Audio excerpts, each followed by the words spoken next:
Hi, I'm good. Excellent. Much has been made of the fact that Romelu Lukaku only touched the ball 7 times on Saturday at Selhurst Park. One, he bothered, and secondly, how can you get him to touch the ball a bit more often, maybe against Lille tomorrow? What can I do? I don't know. Well, now we have to deal with it. I mean, there are data out there, and the data speak a certain language, so he was not involved in our game. It's sometimes like this with strikers, if they struggle a bit in self-confidence, if they struggle a little bit to find the space and to get involved against a good defensive side. It can be like this, and this is of course not what we want, and of course not what Romelu wants, but it's also not like it's not the time to laugh about him and make jokes about him. He is in the spotlight, of course, and we will protect him because he's our player. Nick Purewell. Hi Thomas. How are you fixed on the injury front? Are any of the guys who you've got doubts over? Is anybody available? Obviously, like Callum and Cesar and how Mason and Reece James getting on as well? Aspi looks much better than Callum. To start with these two, Callum did not train yesterday. Aspi trained and has no reaction. So if it stays like this, which seems to be, when it stays like this, he's available for tomorrow. Mason did a very good individual session. I think he will try to come back to team training today, but he was out a little bit, maybe too long to start, but perhaps he is involved in the squad, but we have to. He had not trained with the team yet, and Reece is still out and Tuchel out. Christophe Lemis. Oui, bonjour Thomas. Bonjour. Est-ce que vous m'entendez bien? Oui, très bien. Formidable. Je voulais vous poser une question à propos de Thiago. Je voulais savoir s'il arrivait tout simplement encore à vous surprendre. Et aussi, est-ce qu'il y avait des choses qui ont changé dans vos rapports? Évidemment, il était capitaine à Paris avec vous, et il n'est plus que Chelsea. Est-ce qu'il y a des choses différentes que vous attendez de lui, que vous voyez, enfin, voilà, dans vos relations et dans ce que vous attendez de lui? Est-ce qu'il y a des choses qui ont changé depuis Paris? Honnêtement, la connexion était très mal. Je n'ai pas compris, je n'ai pas attendu toutes les questions. C'était de Thiago, mais et un peu plus, c'est un peu trop vite.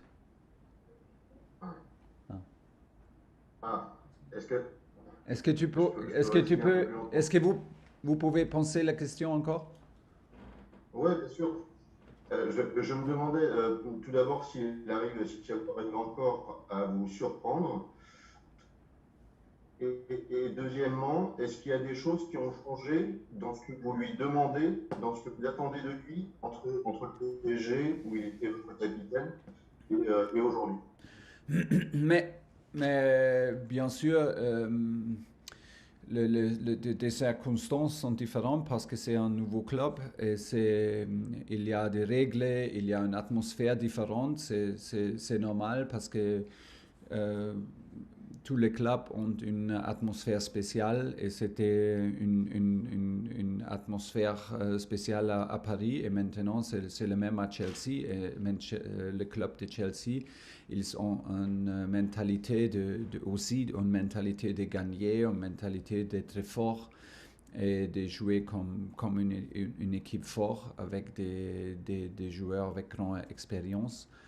Pour moi, c'était Thiago, il était très courageux de prendre une décision de jouer dans la Premier League dans son âge et avec son statut à Paris, d'échanger sa vie complètement. Et il était formidable depuis son arrivée. Et maintenant, c'est le même. C'est un grand plaisir d'être le coach de lui. Parce qu'il est un exemple tous les jours, il est très très humble, il est super professionnel, il joue exceptionnel. on a trouvé une formation avec, dans beaucoup de matchs, de jouer avec le 3 en défense, et il est super fort en milieu. Ça, il donne beaucoup avec son expérience, et oui, c'est seulement bien parce qu'il est super fiable et il est le même gars, et j'ai l'impression qu'il aime beaucoup, qu'il a eu le courage de changer sa vie à la fin de la carrière, et c'est très impressionnant. Paul Gilmore, Sky Sports. Thank you. Hi, Thomas. Hi. Thomas, the big games keep coming for you at the moment. What Yeah. impact will the fact you have a cup final and another big Champions League game next week have on the selection this week, and how do you prioritise and manage that? Yeah, not so much in the moment. We don't manage so much. It's about, like, for us in the moment to keep on going and find our rhythm, where we struggle a little bit. Like, there's no secret. It's a bit strange, to be very honest, to have like 2 league matches in Premier League in 6 weeks. It's really strange, because it is always nicer and more familiar to sink into a competition, and you know, there are so many different levels of games now, and we play a match, and if you look at the table, some teams have 3 matches more than the others. Like, it's a bit strange to understand the situation in which we are in the Premier League, and you know, if it's like this, I mean, it's on the other hand nice, because it tells us that we are still in a lot of competitions. What is our target? And it shows us that we are competitive, and we take it match by match more than ever before. We tried always like this, but now is the moment to really be super focused on every little match, and don't worry so much about the big picture, because it will like make us look at a lot of different pictures and a lot of different environments. It's a huge difference between all these knockout matches, all these, like a semi-final in Abu Dhabi, a final again in Carabao Cup, then suddenly a knockout match in the FA Cup that will come up. It's a big difference, because, like, of course, Premier League is a marathon, and Premier League is not about knockout matches, it's about consistency. So it changes a lot, the environment, and we have to adapt, because it's our schedule. But in terms of team management, we don't think ahead at the moment. We try to bring the very best group tomorrow that suits the best to what we want to implement on the pitch, and then we will take care about Sunday's match. Matt Dunn. Hi, Thomas. Back on the Lukaku conundrum, if I may. He's played 3 games all season with Reece James, and 4 with Ben Chilwell, 4 with Reece James, and never with both of them. Yeah. Are you playing a different style to what you imagined this season because of those injuries? Yeah. Or does he have to work out how to play with Chelsea? Maybe both things. I mean, like, yeah, of course, every style changes with long-term injuries of key players. We played many games, in the majority of the games, in a back 3 with wing backs, and 2 of the key wing backs are Reece and Chile, who got injured at the peak level. And they had a huge impact into our game offensively and defensively. Regarding Romelu, of course, also offensively, with their runs, with their speed, with the penetration and their deliveries. So of course this changes. We are not the only team where players have this huge impact. And in a formation that we play, the wing backs are crucial and are like a crucial position to influence the game. Yeah, but still, we can also play and win games without any player. This is our job, and this is what we want to do. So we have to. This is what we try, honestly, when we have injuries and when we have like Corona cases. So, and it's on us, on me, to adapt, to find solutions, and Romelu will always be part of the solution. Jacob Steinberg. Thanks, Thomas. I just wonder what you made last week of the change in the away goals rule. Do you think it changed the way that the games are played in the Champions League? And did do you think it made it slightly more defensive, and might that suit you, given that last year you won the Champions League, only conceding 2 goals in the knockout stages? Why do you think it will be more defensive? Well, Real Madrid were quite defensive in the away game against PSG, and it felt like they weren't coming out because the away goal didn't mean as much. Yeah, but I think in the I had the impression until now that it maybe gives us the chance to be a bit more offensive, because you can think about scoring and not be so afraid of conceding. So let's see. When we were asked at the UEFA meeting in coaches, I was like the majority, and I think pretty much all coaches voted and for this change of rule, to make it clearer, to make it more understandable, and I was never. I mean, I liked it because it gave it a kind of an extra edge in doing mathematics throughout the game. I understand that, and it was like also exciting. But at the same time, I never fully understood why a 3-1 should be a better result than a 2-0. So like or like worse for one team. This is you can see it from both sides. Maybe it was harder to score 3. And this is maybe a better result than a 2-0, and to have a clean sheet to go into the second game. So I like it because it's now it's clear. It's I think we maybe end up with more extra time and more penalties, because if you are now in even goals, it will go to extra time, and you will not win by away goals. So let's see. We are aware of it, but it does actually, for us, I can just tell you, for us, it does change nothing in the approach of the game tomorrow. We will try to keep a clean sheet. We will try to defend good and try to attack as good as possible. If at all, it changes a little bit in the approach to the second leg, that you don't have to think so much like what happens if we score a goal. How much do they need? I think it's easier to adapt. Let's get the 2 games, get them played, do the mathematics in the end, count the goals together, and if it's not decided, go to extra time. Okay, last 2 for Thomas. John Southall, Ramen Osman to finish. John. Thomas. Hi. How do you see the challenge of Lille? Because I mean, surprisingly, they are struggling, or they seem to be struggling, don't they? In the French league, they're down in 11th. Yeah, they do, and I think there are reasons why they do. They had a fantastic coach and a fantastic group of players. They were very, very competitive when I was in Paris. You could feel that this is a strong group, a strong squad, a very emotional club, very difficult to play at in the stadium. But the bond, the quality of the players, quality of the coach was exceptional, and you could feel that they have a chance to fight constantly for a place in the Champions League. So last season they became champions, which is huge in France, of course. And from there they lost players and they lost the coach. So there's a huge how do you call it, like a huge change.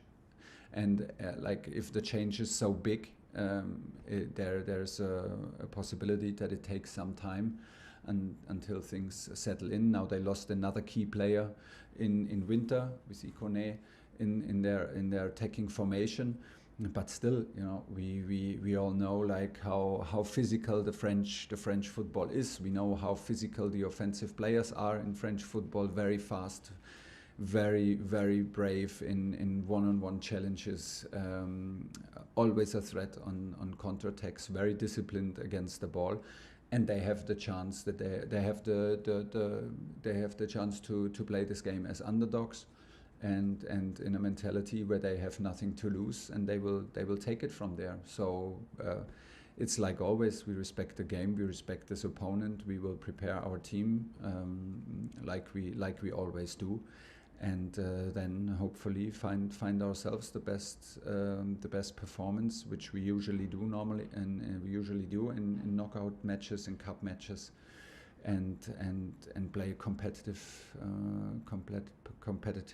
match tomorrow. Last question for Thomas, Ramen Osman. Hi Thomas, if I could just ask you about Romelu Lukaku game. When you took over, you said you're going to prepare a team that people would not like to play against. So it's clear that most of the time your defenders play very well. Christensen, Rudiger, all having really special seasons under you. Yeah. But the strikers struggle, like Werner is struggling to get goals. Roma scoring so well in Italy, and it's do you think about it? Is it a consequence of the way you've built that team? Yeah, maybe. There's even a history of strikers struggling a little bit at Chelsea, so it's not the easiest place in the world for strikers, obviously. I don't know exactly why it's like this, but obviously it's like this. In my opinion, Chelsea is a team that's also considered as a strong defensive team, that is a physical team, and this has a certain attitude and grip in playing competitive football. We demand a lot from our strikers in terms of defending. We want to be a physical, hard-working group that is not shy to make it a physical game and not only a skillful game. And that's maybe plays a part. Yes, that maybe plays a part.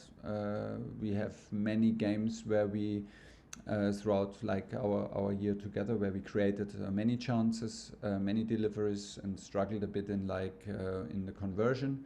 Now in the moment there's a bit of time where we struggle to create too many big chances for our strikers.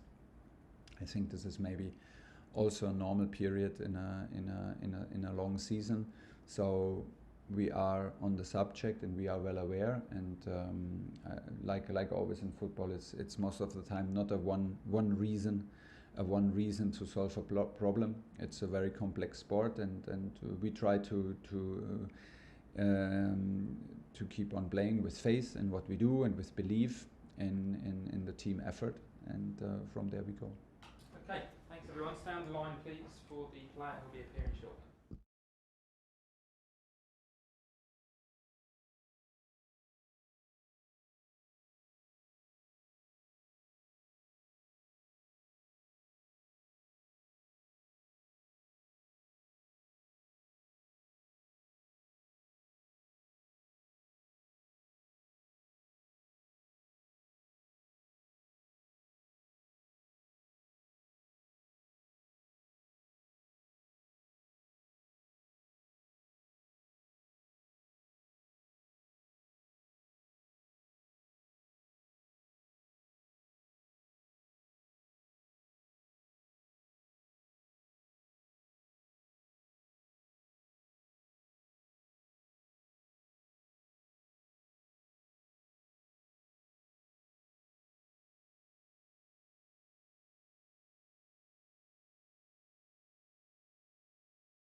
Hand up actually, but I'll ask Edward a question anyway. I'm happy to ask him one. Hi Edward. Hi Matt. You have had the most incredible of years, both with Chelsea and your national team, Senegal. I mean, can you just, it'll be hard to do it in a short time, but can you just try and sum it up? Is it all like a dream for you? Can you quite believe what's happened to you? Yes, a lot of good things happened the last day and the last weeks, and yes, obviously I'm really happy and proud for my success in the national team and also in Chelsea, but I don't have time to celebrate because we have a lot of big games this weeks and the coming weeks, so I'm just focused about the next game, and I will have time to celebrate at the end of the season. Okay, we'll go to John Ross. Hi Edward. I just wonder whether I could ask you just about the week ahead. Really, it feels like a very season-defining week. You've got this huge game tomorrow, cup final to come. You know, you've got major competitions. Just how can you feel the difference in the focus of the players now you're really coming to the stage of the season where you can win trophies? Can you repeat the question, please? Sure. It feels like a very big week for the team. So you've got the game tomorrow night in the Champions League, the cup final on Sunday, you know, the FA Cup to come. It feels like a really defining week for the squad and the players. Can you notice the change in focus because it's such an important week? Yeah, of course it's an important week, but like I said, when you play for Chelsea, you play for this kind of week with the final or big games. So we just focus on ourselves, on what we do well for this season. So we just focus. We don't need to do something new. Just stay and rely on our work and our game. Okay, and we'll go to Sylvain. Oui, bonjour Edouard, Sylvain Charlet pour France Bleu Nord à Lille. Est-ce que ce tirage pour Chelsea est un tirage facile? Bonjour, comme je l'ai déjà dit, quand on est en Ligue des Champions, quand on est à ce stade de la compétition, il n'y a pas de tirage facile. Lille a fini premier. Je pense que c'est un indicateur sur la performance qu'ils ont pu faire en poule. Quand vous avez des champions d'Europe comme Séville ou des champions dans leur championnat comme Salzbourg et que vous terminez premier, ça en dit long sur la performance. Donc c'est pas un tirage du tout facile. Lille, c'est une très belle équipe. C'est sûr que voilà, ils ont un peu plus de mal cette année en championnat, mais les années post-titre sont souvent compliquées.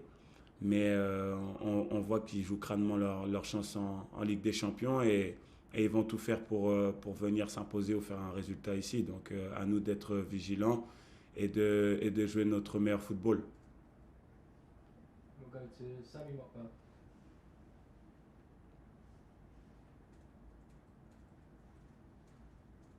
Sammy, please unmute yourself. Hi, Rod. Hi. The manager in recent weeks has spoken about player fatigue and the squad being drained because of the amount of football that you've all had to play. Can I just ask you personally how much you feel that is a factor or has been a factor in recent weeks, because obviously as a player and moving forward, what the manager and what the team are doing to lessen the impact of the number of games you're having to play? Yeah, I think the manager is right about it because yes, we had a lot of games in the recent weeks, and I wasn't here, but the manager gave some days off to the players to try to breathe, to escape of the pressure, and to be a little bit fresh mentally. And I think he did well, and the player did well, because if you look the result, of course we have many injuries. We have like the other team, the COVID cases, but we still winning. We still performing, and of course it's difficult, but it's a tough period for the team who played in the several competition. So we showed that we are together. We stay together even if the things is going tough. But like I said, we still winning, and we still on the many competitions. So that's at the moment the thing is right. Okay, we'll go to Adam Newsom. Hi, Adu.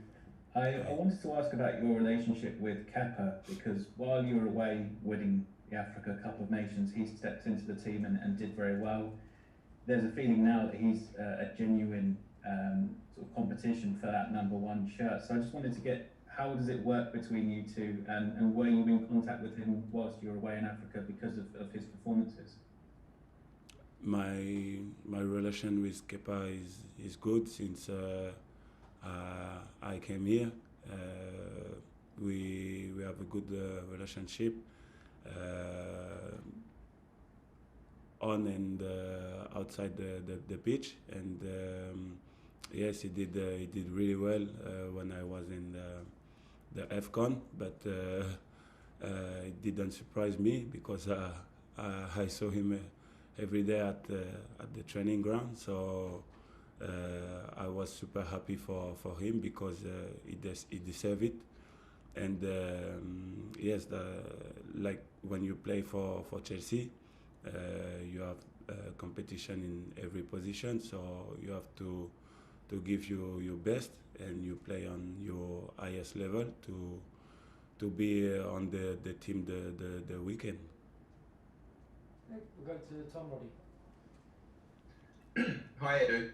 Hi.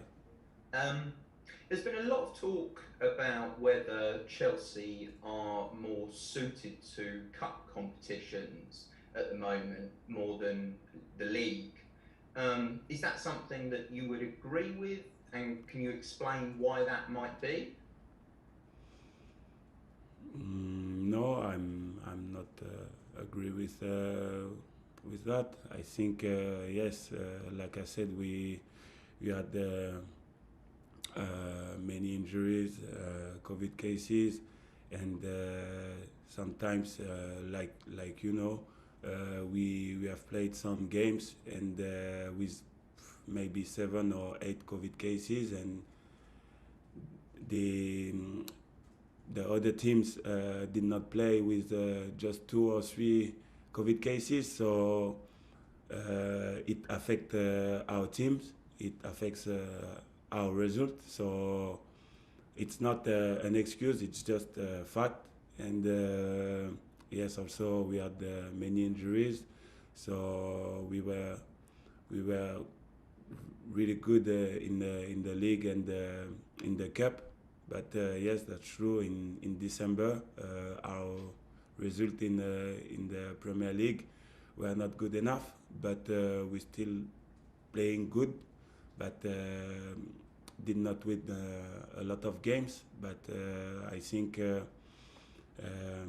after the Club World Cup and the Premier League game this week, the things will going better and better. Okay, we've got time for 2 more questions. We'll go to Rahman Osman and then finish with Azar Kinsella. Hi, Edu. Just wanted to ask, your story is such a special story, given that you nearly gave up on football and keeping, and you've come within a short period, have won everything. What message can you say to other young goalkeepers who are struggling to get a look in at this point? Hi. So I just can say yes to keep working, to have the faith in his work, in his believe in yourself, and yes, when you have an opportunity to show what you can do, to take it and to hold it, and yes, to be better and better every day, because yes, to find a club, it's a good start, but to be better and better, I think it's the most difficult things. It's the competition. The first competition is against yourself, so you have to be better than yesterday and always want to improve. Okay, and then final question, Azar Kinsella. Hi Eddie. 9 years ago, you were playing for Cherbourg in front of 800 fans. I was wondering if you remember playing for Cherbourg and against N'Golo Kante as well, who was at Boulogne. I wondered if you spoke to him about your memories and journey of coming from the low levels of French football right to the top? Yes, of course, we spoke about it a lot of times, and yes, that's good. And honestly, it's like a dream to find another player in the same club with who played in the same division as you. So we talk about it, and it's a beautiful thing to find him here and to win trophy with him. Okay, thank you everyone. We'll end it there for today.